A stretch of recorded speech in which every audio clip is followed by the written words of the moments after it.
హైదరాబాద్ శిల్పకళా వేదికలో eagle force anti drug అవగాహన కార్యక్రమం నిర్వహించారు. ఈ కార్యక్రమానికి డిప్యూటీ సీఎం భట్టి విక్రమార్క, మంత్రి పొన్నం ప్రభాకర్, డీజీపీ సివి ఆనంద్తో పాటు సినీ నటులు రామ్ పోతినేని, మీనాక్షి చౌదరి పాల్గొన్నారు.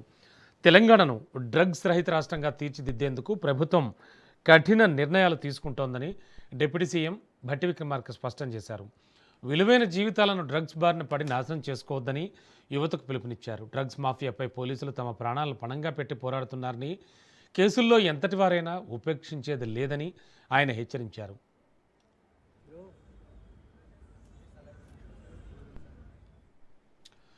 తెలంగాణను డ్రగ్స్ రహిత రాష్ట్రంగా తీర్చిదిద్దడమే తమ ప్రభుత్వ ప్రధాన ధ్యేయమని మంత్రి పొన్నం ప్రభాకర్ స్పష్టం చేశారు. మాదక ద్రవ్యాల వినియోగం, రవాణాపై ప్రభుత్వం కఠినంగా వ్యవహరిస్తుందని, ఈ మహమ్మారి నిర్మూలనలో ప్రతి ఒక్కరూ భాగస్వాములు కావాలని ఆయన పిలుపునిచ్చారు. సినీ సెలబ్రిటీలు బయటకు వచ్చి డ్రగ్స్కు వ్యతిరేకంగా మాట్లాడాలని ఆయన సూచించారు.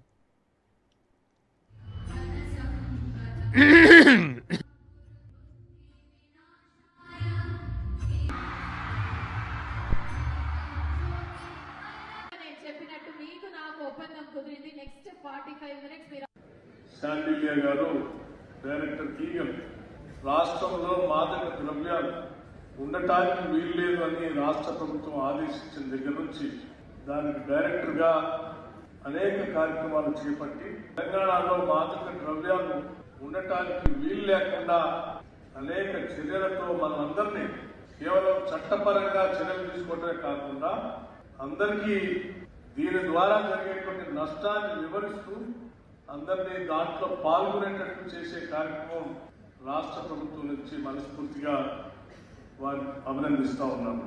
గౌరవ ముఖ్యమంత్రి శ్రీ రేవంత్ రెడ్డి గారు, రాష్ట్ర కేబినెట్ యావత్తు అందరిది ఒకటే ఆలోచన.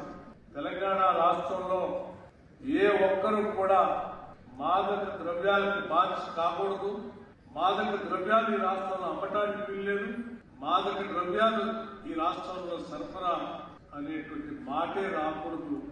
ఈ రాష్ట్రంలో ఆరోగ్యవంతమైన యువతని తయారు చేసే ప్రక్రియలో భాగంగా రాష్ట్ర ప్రభుత్వం అన్ని చర్యలు చేపట్టాలనేటువంటి ఆలోచనతోనే ప్రభుత్వం వచ్చిన తర్వాత ఈగల్ ఫోర్స్ అని ప్రత్యేకంగా ఈ నార్కోటిక్స్ వ్యతిరేకంగా డిపార్ట్మెంట్ ఎస్టాబ్లిష్ చేయడమే కాకుండా వేగవంతంగా అభివృద్ధి చెందుతున్న తెలంగాణలో మరి తెలంగాణ అభివృద్ధికి సంబంధించినటువంటి ఒక ప్రధానమైనటువంటి నిరోధకంగా పనిచేస్తున్నటువంటి డ్రగ్స్ గ్రామ గ్రామాన గాంజా కానీ ఇతరత్ర బారిన పడి యువత చెడిపోతున్నప్పుడు దాన్ని అరికట్టాలనే బాధ్యతగా ఈ ప్రభుత్వం ఒక ప్రత్యేకమైనటువంటి వ్యవస్థను ఏర్పాటు చేసి పూర్తి స్థాయి అధికారాలు ఇచ్చి ప్రభుత్వం నియంత్రణ చేసే ప్రయత్నం చేస్తూ ఉంది.